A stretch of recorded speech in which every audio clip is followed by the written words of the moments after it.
गर्मी भयो धराना साइला लैजाऊ भेडेटा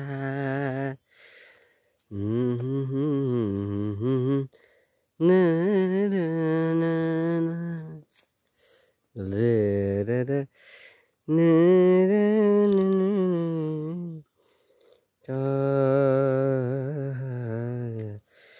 गर्मी भयो धराना साइला लैजाऊ भेडेटा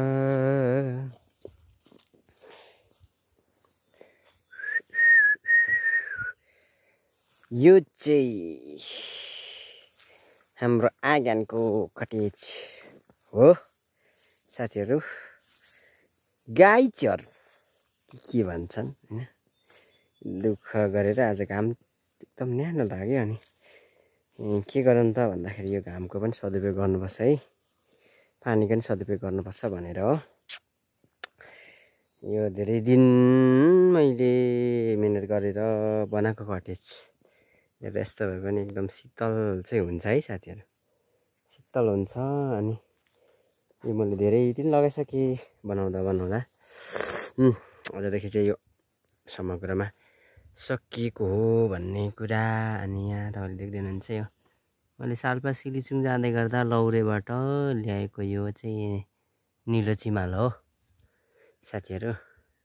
अनि यस्तो हेर्दाखेरि यहाँ लिम्चिङमुङ पनि छ है, यहाँ भित्र लिम्चिङमुङ जागिसकेको छ।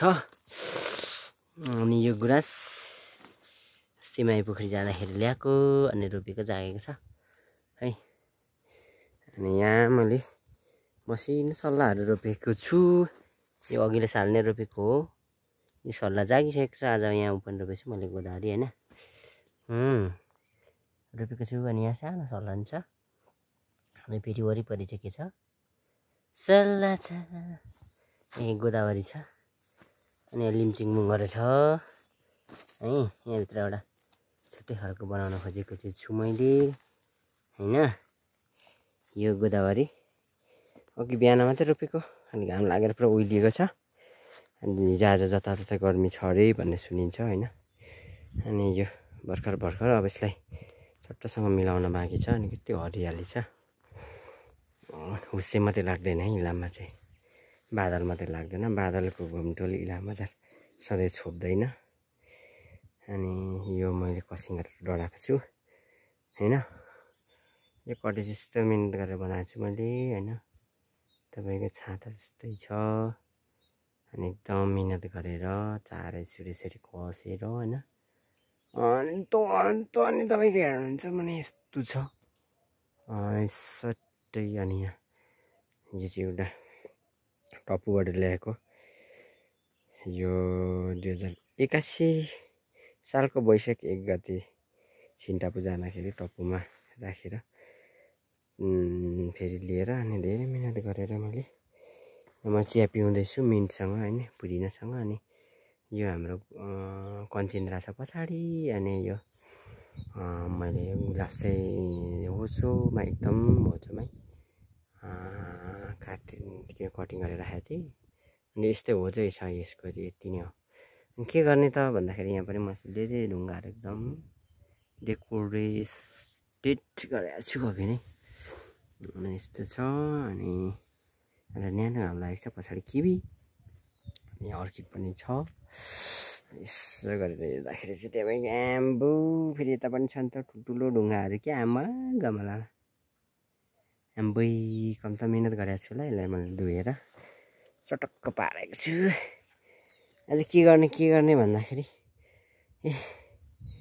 सबै यसलाई एकचोटि क्लिन गर्ने यो वरिपरि। अनि यसरी घाम लाग्दाखेरि चाहिँ यो कटेजमा बस्ने, अनि कहिले चिया पिउने है, कहिले दही पिउने, फुल सट्ट बस्ने, यसरी चिया पिउने, कहिले दही पिउने है।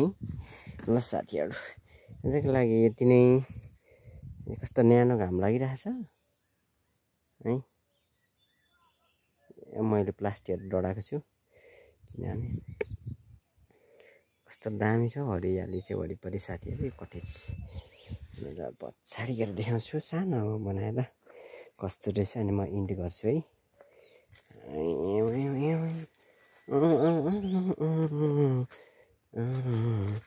एम्बो कस्तो दामी देखियो त नि बादलको भागहरू पर्ने। यो किवी हो, यो चाहिँ एडिसन किवी। अनि मेरो कटेज यस्तो छ। कहिले कहिले बसेर भात पनि खान मिल्छ। बसेर भात खाना त जसै गरे नि खान सकिन्छ होइन, तर पनि यहाँ बसेर खानुको आनन्द छुट्टै हुँदो रहेछ भनेर नि। अन्त साथीहरू के कसो त हो, चट्ट छ। अनि सट्टै फेरि नजिक जाँदाखेरि सल्लाह पनि जाइसकेछ। अनि जाँदाखेरि यहाँमा कञ्चिन्द्रा पनि घुम्दैछ मेरो कटेजमा। स्याट्टै गर्दाखेरि आम्बो ल हेर, थ्याङ्क यू। हेर्दै हुनुहुन्छ, खुसी लाग्छ।